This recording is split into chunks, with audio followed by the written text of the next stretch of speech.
HarperCollins and Harper Audio present The Fabulous Bouvier Sisters, The Tragic and Glamorous Lives of Jackie and Lee, by Sam Kashner and Nancy Schoenberger.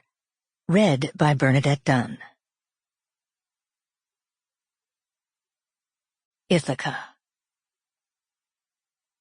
As you set out for Ithaca, hope your road is a long one, full of adventure, full of discovery. Lastrygonians, Cyclops, angry Poseidon, don't be afraid of them. You won't encounter them. Unless you bring them along inside your soul. Unless your soul sets them up in front of you. Hope your road is a long one. May there be many summer mornings when with what pleasure, what joy, you enter harbors you are seeing for the first time.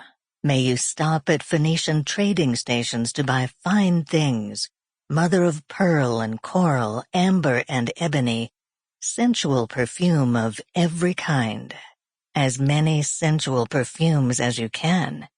And may you visit many Egyptian cities, to learn and go on learning from their scholars. Keep Ithaca always in your mind. Arriving there is what you're destined for. But don't hurry the journey at all. Better if it lasts for years, so you're old by the time you reach the island, wealthy with all you've gained on the way, not expecting Ithaca to make you rich.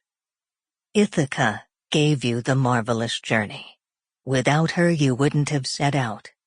She has nothing left to give you now.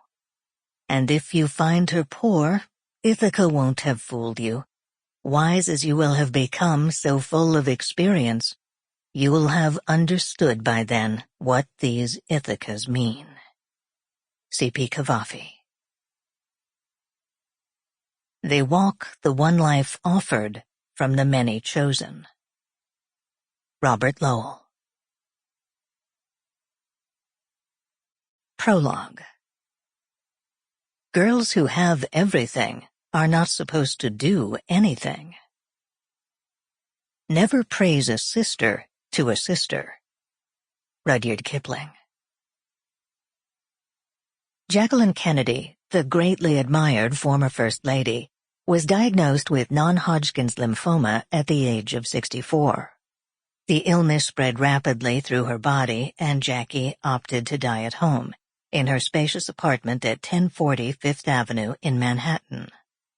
Lee Radziwill rushed to Jackie's side when she learned of her sister's illness.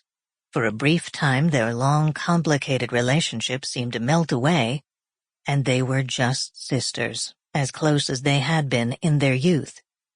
Jackie refused invasive treatment, and the cancer spread to her liver, spinal cord, and brain. She died at home on May 19, 1994, ironically on her father, Blackjack Bouvier's birthday, surrounded by her family. Her son, John Kennedy Jr., announced her death to the world, commenting that she died at home on her own terms. Lee wept. But when Jackie's 38-page will was read, Lee discovered that substantial cash bequests were left to family members, including Lee's 2 adult children, friends and employees, but nothing to her, not even a memento.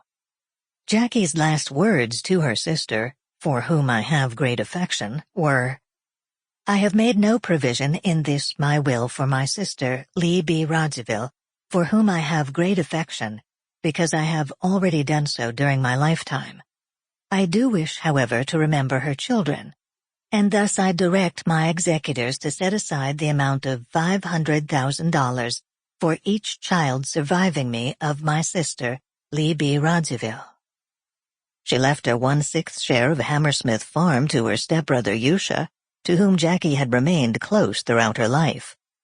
After reading about Jackie's will, Gore Vidal recalled that she once told him in Hyannisport, "I've kept a book, with names." He thought she was joking about this enemies list, but thought otherwise after learning about Lee being cut out of the will. By way of explanation, he said, "Her life in the world had been a good deal harder than she ever let on." Lee was deeply hurt, The public. Sample complete. Ready to continue?